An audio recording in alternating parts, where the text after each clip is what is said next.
You guys all set? Dave, you all set? All right, y'all know who I am. I'm Kevin, right? Part of the club here. What I want to go over today is I want to go over some basic weathering things that whether you're an armor guy, a maritime guy, you're a Gundam guy, you like to do, armored vehicles, any type of thing like this. I want to go over basic paint distressing, post and pre-shading techniques. And I want to talk about just some of the common myths that you'll hear people perpetuate about pressures, paint mediums that you can use. I put together this thing. I sent it to Robert a little bit late. It is a whole deck, if you read through this, about different paint mediums and things like that. I'll talk about a little bit of this as I go through. So what I did here is today I took about 30 minutes and took a Machine & Krieger tank that I'm eventually going to finish. And it doesn't matter. This is why I did this, because this is a model I actually want to finish. I finished the turret on it, but I'm not destroying it by doing this. So what I did is just threw a coat of primer on it. This is the primer color here, okay? And then I just laid a bunch of different acrylic colors on, so we can do weathering on these different colors. And again, when I'm done with this, I'm just going to take an IPA bath and set it in it, isopropyl alcohol, and it'll take this paint right off. And I'll start over with it again, start scratch building, and I'll finish this model. So if you use an acrylic paint, instead of a lacquer paint, you can remove it at will. If you use a lacquer and enamel, yeah, so that's the first thing I'll do is talk about paint types. I have been trying for years to get a lot of my buddies that are old-time modelers away from enamels and lacquers and go to acrylics. There's nothing wrong with lacquers. There are a whole bunch of lacquer products out now that are perfectly fine. I like a lot of the lacquers, especially for metals. But if you're a weatherer and you like to do weathering, you like to do oil washes, enamel washes, they are extremely sensitive to that. You can't sit there and put a lacquer down and then be like, I'm going to run an oil wash all over it. You'll eat right through the finish. You can't do it. So you have to have another medium over the top, which to me is just too much work. I don't want to have to sit there and clear coat every time I want to do another weathering layer. Acrylics are impervious to oils, enamels. You just pour it right on them. It will do nothing to them. Yep, so that's the reason I like them, and they dry hard as a rock. Now, lacquers will too, and enamels, I mean, how many people have never sprayed an enamel? Enamels, I used to use them when I was younger, and I'd wait 3 days for them to dry. Yep, so you can't do these type of weathering techniques with an enamel. I don't even argue with people. I've had people say, oh, I can post shade it just like that with an enamel. No, you can't. You can't do it. Nope, sorry, you can't. They don't mix the same. They don't have the same opacity. They just don't work. Lacquers, absolutely. If you want to mix lacquers, that's fine. My only warning is as weird as this sounds, if you try to take an acrylic color, Tamiya, I brought a bunch of Tamiya paints in here purposely because I don't want to have any coagulation with another brand.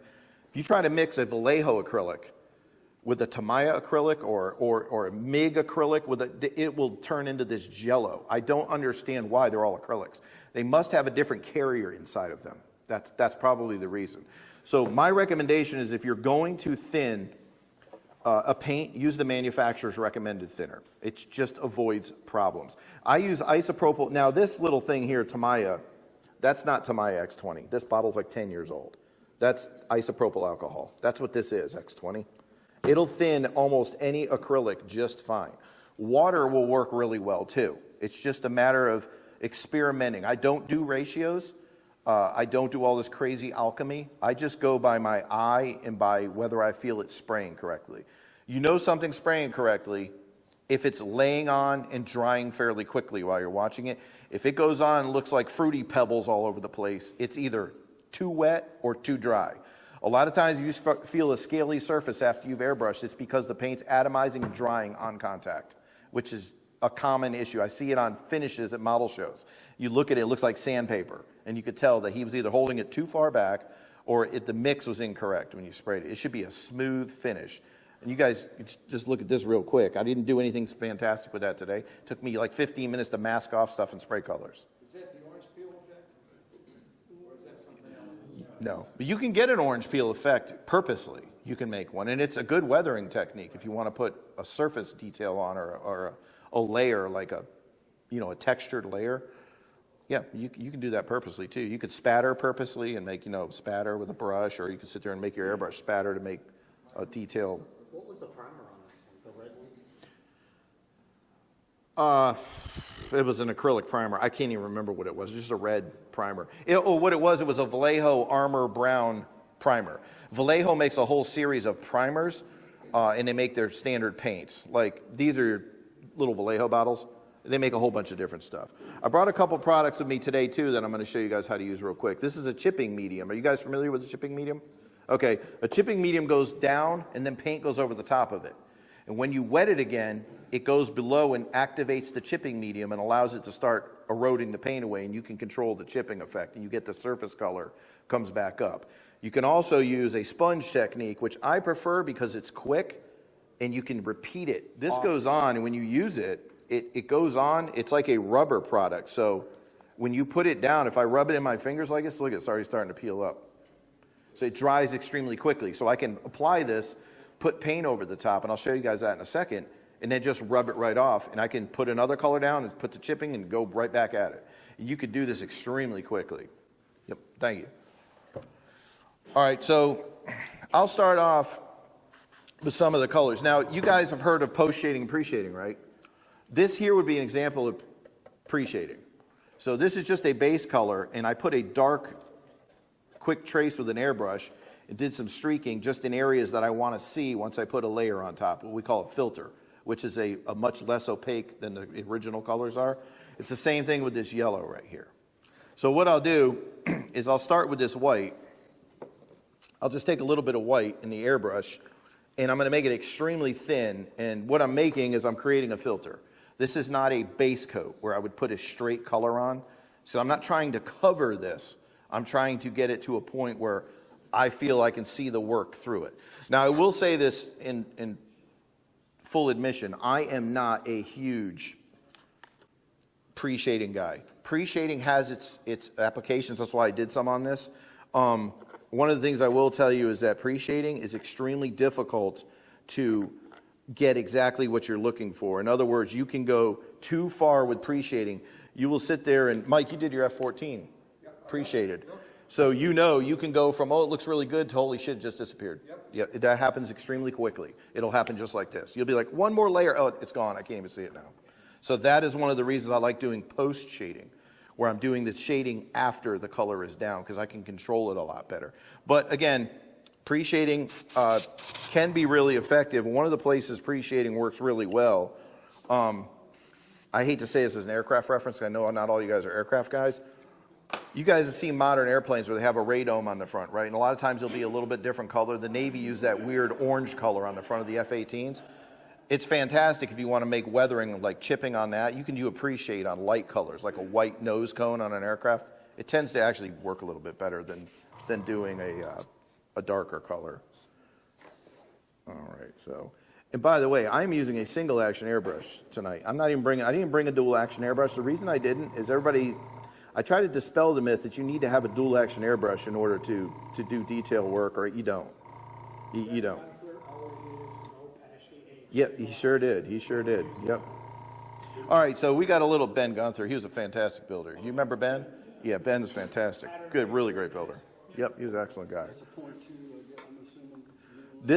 So you talked about needles earlier. There's another thing here, and I don't want to get stuck on this topic, but needles, a 3 or a 3.5 and a 5 is all you need. If you're blowing lacquers, a 3 is perfectly fine. If you're going to push an acrylic because of the clay content in them, it'll gum them up. You're going to be picking the needle continually. I recommend a 0.5 for acrylics. This is a 0.5 needle right here, and you can do perfectly fine detail.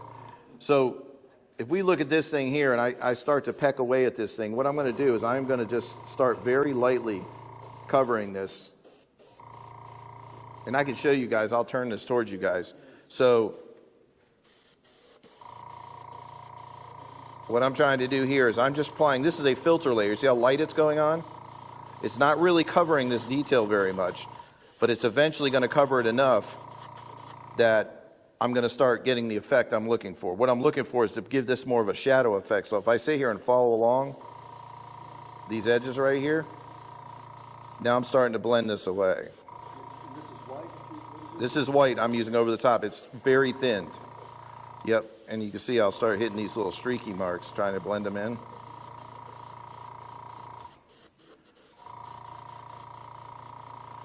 When you say thin, how thin are you talking about? It's probably about 70% thinner. Okay. It's extremely thin. So this is after one pass, you can see. Much lighter compared to what this yellow looks like with the black. And that gives you, now you can see your shadow areas right here. Now, we can go ahead and build this down a little bit farther. So if I look at this upper area here and I sit here and just hit it like this, I can sit there and be like, well, I want to bring this whole area down just a little bit more. Same thing up here along this edge. Mike's very familiar with this because you just did this with your F-14. And was it hard, Mike, or was it easy? It was real slow. It's slow. It's a slow process. Yeah, once you get used to it, you can move along pretty quickly.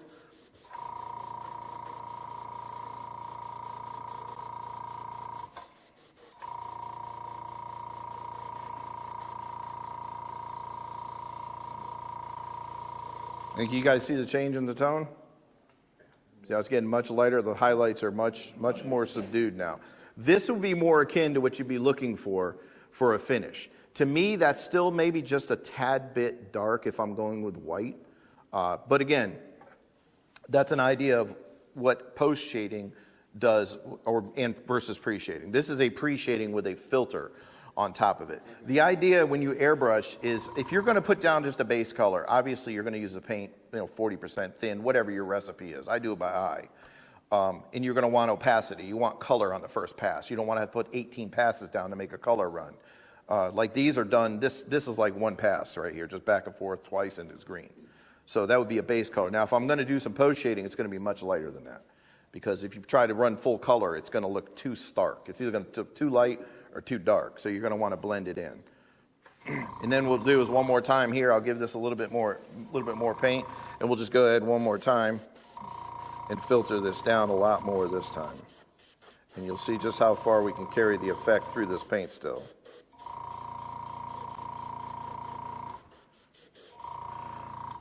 And that's a pretty decent look at it right there.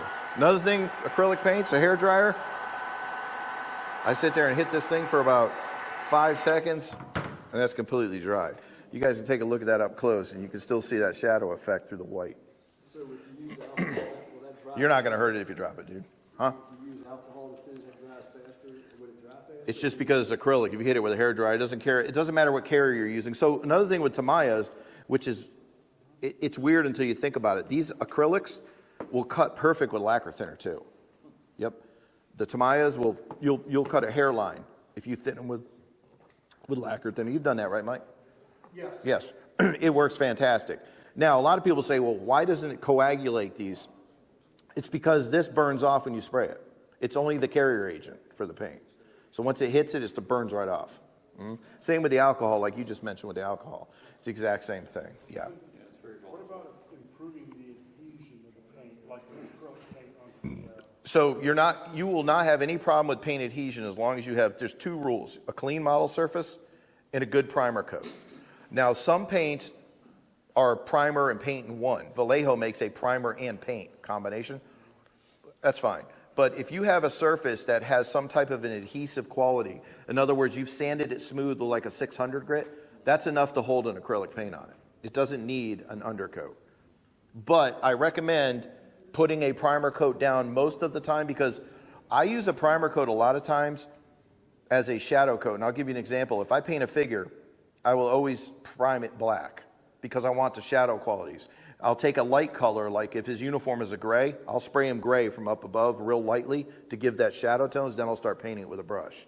So I do the same thing with a model. A tank, and you know this, is painted black. I think you've primed him black before, right? Because you get a shadow effect. Even when you're building your base colors up, it still captures a lot of that light gets stuck in those shadow areas. So yeah. What about metal costs, like barrels? Sometimes you get a metal barrel. What do you mean by, what are you talking about metal? What do you want to know about it? Metals. Putting the, using the same coat for the paint sometimes I needed a primer. I needed something to hold that paint onto the metal surface. So if you're going to do metals, one of the most important things of metals, like this one here, I put a black underneath it. That's just, it's a habit. I probably should mention that. The reason I use black underneath metal is because it, number one, it gives it a dark base and it seems to enhance metal when you put it down. You can, and the other thing it does too is it gives it a bonding layer to hold to. Because Metal paints can be really fickle. They tend to be very, very thin compared to other paint mediums, and they tend to be super fickle. They can be really touchy about going on a surface. So, yeah.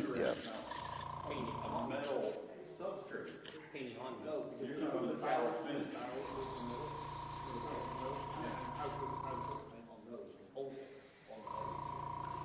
Well, Matt, since you just mentioned metal, what I'm going to do is I'll give a quick thing on weathering metal. So you see this is an aluminum panel right here. That's all this is. It's nothing special. So we'll take a little bit of...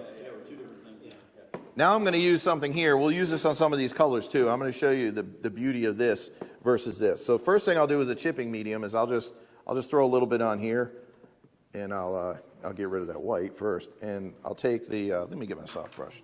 So I'll throw some chipping medium down onto this thing. This chipping medium is nothing more than a clear gel. I like to thin it just a tiny, tiny little bit. You can apply it with a brush. I usually put it on with an airbrush, but for here, I'm just going to put it on with a brush. Hairspray will work too. Very thin hairspray. Don't buy that mega hold crap. You'll be scrubbing with a brush for 2 hours to get it off. It will knock them off. Yeah, whatever. Just don't use that. Don't use that stuff. You'll be really disappointed with your model. So anyway, we'll just take a little bit of this, and I'll brush some of it right here on the screen. Just throw it right on there. No big deal. We'll just let that sit. Okay, we'll get back to this one.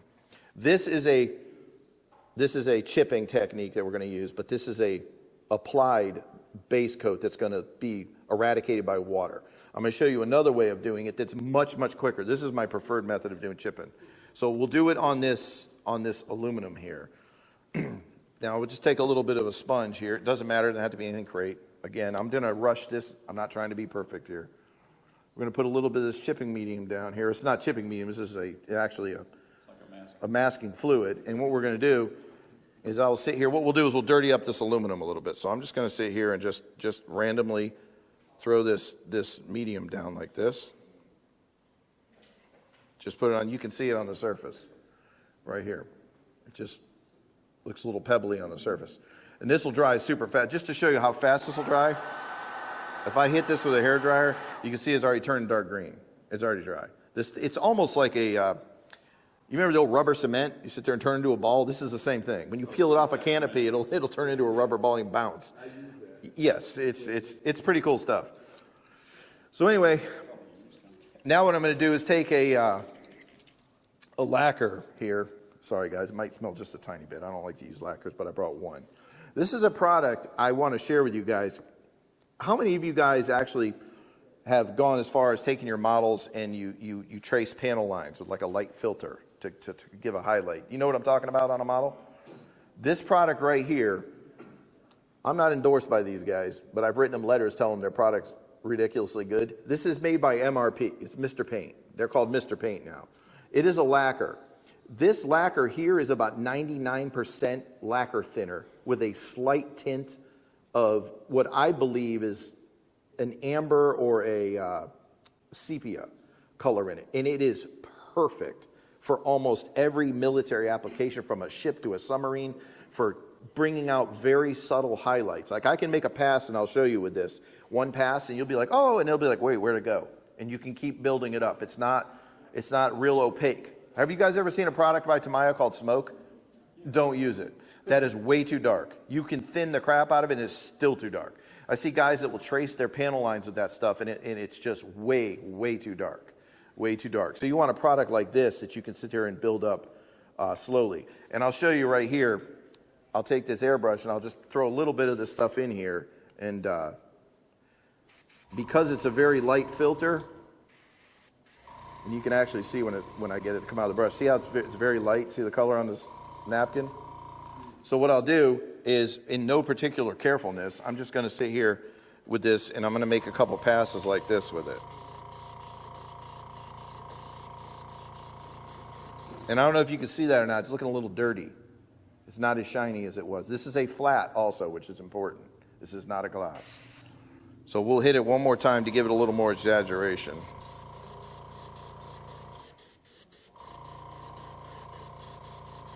I think we can see that's a little bit brown looking now, the aluminum finish. So now, what I'll do is I'll hit it with a hairdryer, even though this lacquer dries almost immediately. Now, somebody take your finger and rub it on that.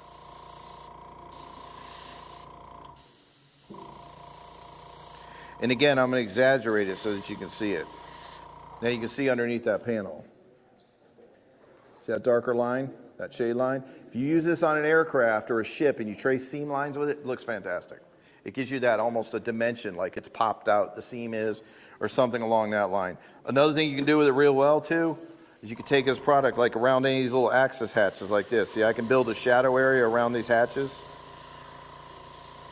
See it right there around that round divot? Got that dark area around it? Yep. So, again, if I don't like it and I think it needs to be a little darker, it's fine. I can sit there and build it up. Another thing you can do, too, with the airbrush, again, is anytime I have shadows under something or a little divot on something, I want to highlight it. So I think you guys can see that. I just did that. So now another thing that's really good to do is I like to do streaking with an airbrush. I don't like to use oils, or I do use oils for that, but an airbrush should be the primary one. So let's look at this area here where I started with this dark area. Let's just pretend like there's some streaking underneath this little thing here. So what I'll do is just start and pull down real quick until I get a little bit of light streaking underneath here.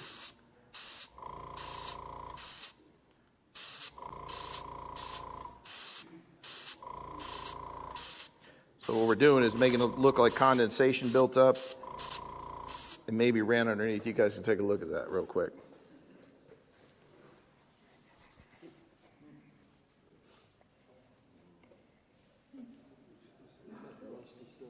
Yeah, it looks like condensation streaks or anything like that. Now, you can do this with any color as long as you thin it down good.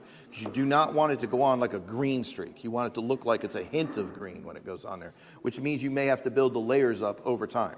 Some of it's a patience game. You know, other times airbrushing is 5 seconds and you're done, like a base color, or throw a pattern on and chip it real quick and wipe it off and move away. Yeah.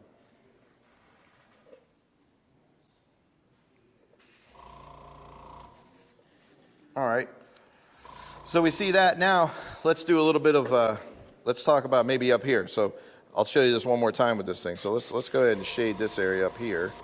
And then let's go ahead and do some longer streaking. Maybe we got a lot of streaking running up off the top here. I think you guys can already see the streaking effect up on the aluminum right there. Yep, so you can sit here and you can go crazy. Like I said, you can sit here and make all kinds of crazy effects, make the streaks like this coming down the side, just build up the opacity. Like I said, you can get carried away. So now it doesn't look like a boring piece of metal. It looks like something that's fatigued, and it took, what, 5 minutes? But like I said, you can perfect this. Now, one thing I want to talk about, this is more of getting into advanced weathering, which we could do at another time, talking about washes. So let's just say you like this look. You're like, I like that panel. It looks like an old knight's armor. But now what's it missing, though, for dimension? It's missing a wash. So this is where your oil washes and things are going to come in and trace all these areas and stuff like this. And oils are great to use, too, because you can build opacity. They tend to go dry like this, very light, and you're like, oh, I need another layer. So they're good to work with. But a wash would be the next step for something like this. Maybe decals, then a wash. Maybe hand-sprayed markings, and then a wash. One thing I want to bring up, if you guys like to do your own markings, like spray them on, incorporate that in the base layer. Like say this base black and I want to put the markings on, don't do any weathering until you put the markings and spray the markings on. Because you want to incorporate the markings into the finish. It shouldn't look like this yellow sticker got shoved on top. Right. It would be weathered with the rest of the vehicle. Yeah, whether that weathering means your German cross with the white, you know, if you want to incorporate some subtle white faint streaking like the paint ran down off the white onto the black, things like this. So you can do all kinds of stuff like that. So again, this is a fantastic product. So I'm going to talk about another color here. We're going to do black. So a lot of people have problems with black. If they do a black aircraft, they're always like, how do you weather a black aircraft? So first of all, one of the things that I heard a long time ago from a guy who airbrushed, and it's actually my buddy Mike Witkowski, is that there's no such thing as black. There is no such thing as black in nature. What do people do if they make anything other than a show car with shiny tires? Whether the tires on a vehicle look like a military vehicle, they're always jet black. They're not. If you ever see a vehicle in the field, its tires are not black. They're like a grimy gray black color with dirt all in them, and they're not black. So if you're going to do weathering on black, it's first you got to go with the assumption that it's not actually black. It's something that has been naturalized by weathering, just being outside. It's not going to be black anymore after about 10 hours outside in a rainstorm. It's going to start picking up debris and dirt in the atmosphere. It's going to change the tone of it. So knowing that, what we'll do is we'll take what color is this? Dark gray. Let's take dark gray, and we'll start weathering this real lightly with it. Now, what do you think we would do if we found out dark gray isn't cutting it? Like, I don't like the dark gray's too light when I start putting it on. What can you do? You can go right over it. Sure, I can go back to black and just say, screw it, I'm starting over again. Or you could try and get a weathering effect by cutting this down immensely, or taking black and cutting it down to a filter, and then lightly doing like the pre-shading thing I was doing with the white, and you'll get this effect. Yep, so you can, it's a back and forth game. You pre-shade, you post-shade. You can correct things. Like if I do a pre-shade and it looks stupid, now I can do a post-shade and it looks dumb, I'll use it like a pre-shade.